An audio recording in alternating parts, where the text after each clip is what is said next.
Class 10th non Hindi BVI objective question जो आपके exam में पूछा जाएगा 19 फरवरी। प्रश्न 1, वे वर्ण जिसका उच्चारण स्वरों की सहायता से होता है क्या कहलाता है? व्यंजन वर्ण। प्रश्न 2, एक ध्वनि जब दो व्यंजनों से संयुक्त हो जाए तब वह क्या कहलाती है? संयुक्त ध्वनि। प्रश्न 3, स्वर संधि के कितने भेद होते हैं? 5। प्रश्न 4, व्याकुल शब्द का संधि विच्छेद क्या होगा? वी जोड़ आकुल। प्रश्न 5, अनुनासिक की ध्वनि प्रकट होने के लिए लिपि चिह्न के ऊपर क्या लगाया जाता है? चंद्र बिंदु। प्रश्न 6, निम्न में से कौन शब्द शुद्ध शब्द है? द्रवीभूत। प्रश्न 7, निम्नलिखित विराम चिन्हों में से अल्प विराम चिन्ह कौन है? प्रश्न 8, ब्रह्मपुत्र नदी शब्द कौन सा संज्ञा है? व्यक्तिवाचक। प्रश्न 9, विभाजन शब्द कौन सा लिंग है? पुल्लिंग। प्रश्न 10, वाष्प शब्द क्या है? तत्सम। प्रश्न 11, वंदना में प्रत्यय क्या है? अना। प्रश्न 12, संध्या शब्द क्या है? तत्सम। प्रश्न 13, न का उच्चारण स्थान क्या है? दंत। प्रश्न 14, ल कौन सा व्यंजन है? अंतःस्थ व्यंजन। इसको आप याद कर लें, आएगा ही आएगा। प्रश्न 15, दीर्घ स्वर क्या होते हैं? द्विमात्रिक। प्रश्न 16, महर्षि शब्द का संधि विच्छेद क्या होगा? महा जोड़ ऋषि। प्रश्न 17, निम्न में से शुद्ध शब्द कौन है? कुशासन। प्रश्न 18, घी शब्द क्या है? पुल्लिंग। प्रश्न 19, सांप शब्द का स्त्रीलिंग रूप क्या होगा? शापिंग। प्रश्न 20, जी घबराता है यह कौन सी क्रिया है? अकर्मक क्रिया।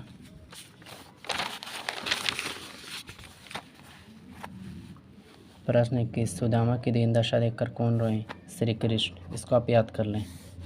प्रश्न 22, जाड़े की रात पर पहाड़ पर कौन रो रहा है?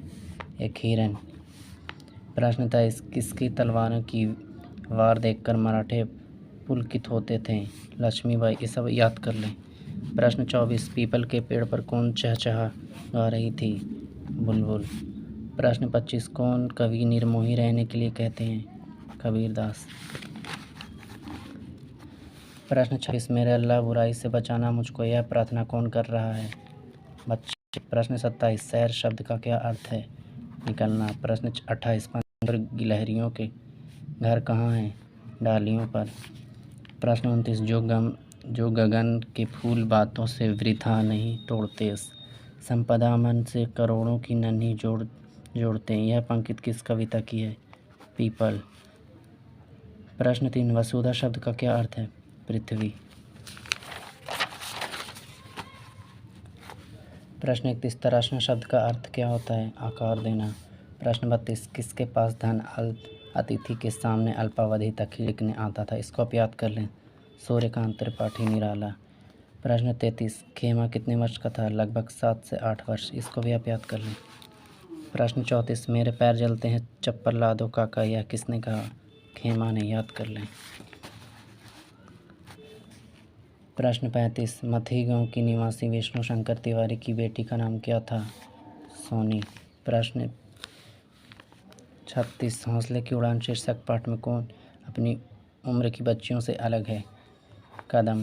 प्रश्न 37, किसके बच्चों के भरण पोषण के दायित्व से मुक्त होने के लिए अपने चारों बेटों को बेच दिया? खेमा के माता पिता ने। प्रश्न 38, मानू के विवाह में किसके हाथ से बनी शीतल पाटी माँ ने दी थी? सिरचन के हाथ की। प्रश्न 39, था का उच्चारण स्थान क्या है? दंत। प्रश्न 40, जिस स्वर के उच्चारण में तिगुना समय लगे उसे क्या कहते हैं? पतलूत स्वर्ण।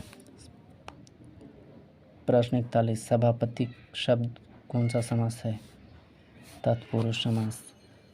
प्रश्न 42, जाता रहता था कौन सा पदबंध है? क्रिया पदबंध। प्रश्न 43, मैं रोटी खाकर लेटा कि पेट में दर्द होने लगा और दर्द इतना बढ़ गया कि तुरंत डॉक्टर के पास जाना पड़ा। इस किस वाक्य का उदाहरण है? संयुक्त वाक्य।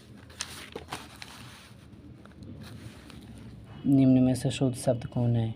हम तो अवश्य जाएंगे। राजा शब्द का परिवाची क्या होगा? भूप। प्रश्न 46 आकाश शब्द का विलोम पाताल, इसको आप याद कर लें। प्रश्न 47 जो स्त्री अभिनय करे के लिए एक शब्द क्या होगा? अभिनेत्री। प्रश्न 48 अंधा बनाना मुहावरे का अर्थ? धोखा देना। प्रश्न 49 पंचवंटी शब्द कौन सा समास है? द्विगुणी समास। प्रश्न 50 सप्ताह शब्द का विशेषण क्या होगा? साप्ताहिक। प्रश्न 51 ठेस शीर्षक कहानी के लेखक का नाम? फणीश्वर नाथ रेणु। प्रश्न 52 अधूरी चीख में कौन रंगीन झीट का झालर लगाने लगी? बड़ी भाभी।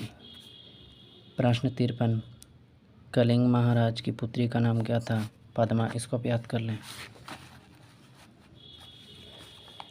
हाथ में थाम कर चलाने जाने वाले हथियार को क्या कहते हैं? शस्त्र। किसके घर के सामने एक वकील रहते थे? लेखक रामधारी सिंह दिनकर। प्रश्न 56 ईर्ष्या की बड़ी बेटी का नाम क्या है? निंदा, याद कर लें। प्रश्न 57 ईर्ष्या का संबंध प्रतिनिधित्वों से होता है क्योंकि भिखमंगा करोड़पति से ईर्ष्या नहीं करता है। यह पंक्ति किस इस पाठ से? ईर्ष्या तू न गई मेरे मन से।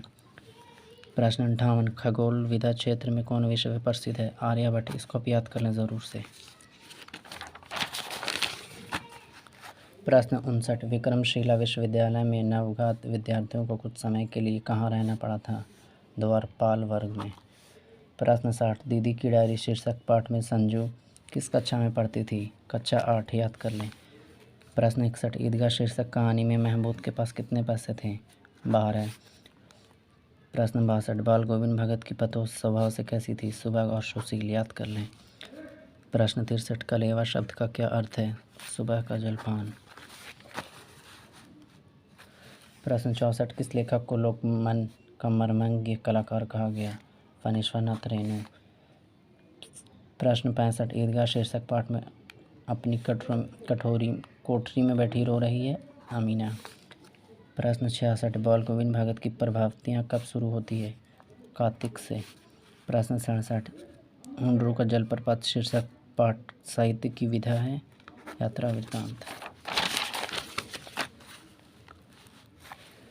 प्रश्न 68 किसने कहा कि शांत की पवित्रता एक महानता तभी है जब उसका साधन भी महान हो?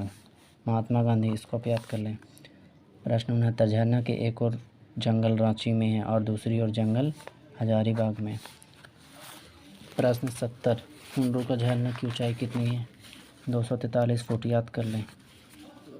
प्रश्न 71 देवर शब्द के स्त्रीलिंग रूप है? देवरानी। प्रश्न 72 वचन कितने प्रकार के होते हैं? 2। प्रश्न 73 डाल पर चिड़ियाँ गाती हैं किस कारक का उदाहरण है? अधिकरण कारक। प्रश्न 74 आप भला तो जग भला किस सर्वनाम का उदाहरण है? निश्चयवाचक सर्वनाम। प्रश्न 75 निम्न में वाक्यों में से शुद्ध वाक्य कौन सा है? सुनिए मैं कृपया आप ही यह बताएं। प्रश्न 76 ऐसे शब्द जो यौगिक होते हैं पर अर्थ के विचार से अपने सामर्थ्य अर्थ को बदलते हैं किसी परंपरा से विशेष अर्थ के परिचायक है कहलाते हैं? योगरूढ़। प्रश्न 77 अभिलाषा शब्द में उपसर्ग है? अभी। प्रश्न 78 पूजा शब्द में प्रत्यय क्या होगा? आ। प्रश्न 79 माँ शब्द का विशेषण क्या होगा? माहवारी। प्रश्न 80 यथाक्रम शब्द कौन सा समास है? तत्पुरुष समास।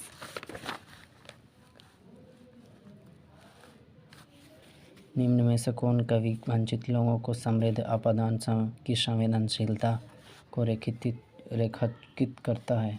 खुशबू रचते हैं हाथ। प्रश्न 82 निसंतान में राजा जी रानी शोक समानी थी, यह पंक्ति शीर्षक कविता की है? झांसी की रानी। प्रश्न 83 कौन गांव में अपनी झोपड़ियों की खोज करते हैं? सुदामा जी। प्रश्न 84 बांस के वन पाइन ओक के वन रात की हवा तूने लोरी सुनाई रही डर मत बेहिचक सो जा, यह पंक्ति शीर्षक कविता की है? राह भटके हिरन के बच्चे। प्रश्न 85 निम्न में से कौन सी कविता मोहम्मद इकबाल की है? बच्चे की दुआ। प्रश्न 86 नर की अरु नल जर की गति एको करिए यह पंकित है। कबीर की दोहे। बिहारी की दोहे। प्रश्न 87 कौन भगवान से निवेदन करता है कि उनका जीवन गरीबों, दुखजनों तथा असहायों की भलाई के लिए हो। बच्चे। प्रश्न 88 कबीरदास किस काल के निर्गुण कवि हैं। भक्तिमां काल। प्रश्न 89 निम्न में से गोपाल सिंह नेपाली की कवि कौन है। पीपल। प्रश्न 90 यह इस गली में बनती है ये मुल्क की मशहूर अगरबत्तियाँ यह पंकित किस कविता की है। खुशबू रचते हैं हाथ। प्रश्न 91 छात्र पढ़ते हैं और अध्यापक उन्हें देखते हैं किस वाक्य का उदाहरण है। संयुक्त वाक्य। प्रश्न 92 भारत के प्रधानमंत्री किस पदबंध का उदाहरण है। संज्ञा पदबंध। प्रश्न 93 माँ बाप कौन सा समास है। द्वंद्व समास। प्रश्न 94 तू आ मेरा श्रृंगार कर तू आ मुझे हसीन कर यह पंकित किस कविता की है। तू जिंदा है तो जिंदगी की जीत पर यकीन कर। प्रश्न 95 विभिन्न प्रकार की समस्याओं और बाधाओं से कौन विचलित नहीं होते। कर्मवीर। प्रश्न 96 कौन अच्छे लोगों की संगति में रहने के बावजूद अपना स्वभाव बदलते नहीं जिनकी बुद्धि बिगड़ गई। प्रश्न 97 लब पे आती है दुआ बन के तमन्ना मेरी यह पंकित किस शीर्षक कविता की है। बच्चे की दुआ। प्रश्न 98 मैं कहता सुरजाई रे तू रखियो उर्जाई रे यह पंकित रचित का नाम क्या है। कबीरदास। प्रश्न 99 पीपल शीर्षक कविता किससे हमारा आत्मनीय परिचय कराती है। प्रकृति के विविध रूपों से। प्रश्न 100 पावन शब्द का क्या अर्थ है। वर्षा। और सब्जेक्टिव भी है। Viral subjective question. बाल गोविंद भगत गृहस्थ थे फिर भी उन्हें साधु क्यों कहा जाता था। बाल गोविंद भगत गृहस्थ ही थे तथा उनका स्वभाव और आचरण साधु का था। वे साधु की तरह लंबी दाढ़ी रखते थे, कम कपड़े पहनना, गले में तुलसी माला पहनते, मस्तिष्क पर रामनंदी चंदन का टीका लगाते थे। बाल गोविंद भगत का व्यवहार साफ था तथा आत्मज्ञान भी बाल गोविंद भगत को साधु कहा जाता था। इसको आप याद कर लें। BBI। प्रश्न 2 हुंडरों का झरना कैसे बना। स्वर्णरेखा नदी जहाँ पहाड़ को पार करने की चेष्टा में पहाड़ पर चढ़ती है वहाँ पानी की कई लताएं हो जाती हैं। जब सब की सब धाराएं एक होकर पहाड़ से नीचे गिरती हैं तो दृश्य अनोखा होता है। इसकी ऊंचाई 243 फुट है इसलिए हुंडरों का झरना अनोखा है। इसको भी आप याद कर लें। प्रश्न 3 सिरचन जाति का क्या था तथा वह क्या बनाता था। सिरचन जाति का कारीगर था और वह विभिन्न प्रकार की तथा सुंदर और आकर्षक शीतल पाटी बनाता था। इसको भी आप याद कर लें।